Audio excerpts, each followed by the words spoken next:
এই সব কন্টেইনারের ভিতর যেই পরিমাণ জায়গা থাকে সেটাকে মূলত সিবিএম দ্বারা প্রকাশ করা হয়। সিবিএম মিনস হলো কিউবিক মিটার।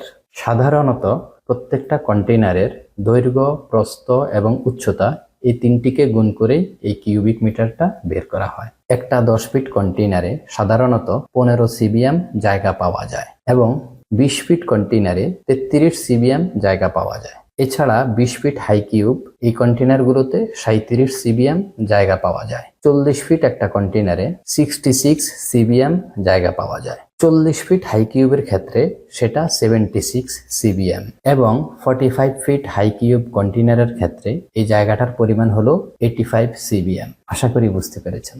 আপনি যখন ফুল কন্টেইনার ইম্পোর্ট বা এক্সপোর্ট করবেন সেক্ষেত্রে কোনো প্রবলেম নেই, বাট আপনি যখন অল্প পরিমাণে ইম্পোর্ট অথবা এক্সপোর্ট করবেন সেক্ষেত্রে আপনাকে এই সিবিএম অনুযায়ী ভাড়া দিতে হবে।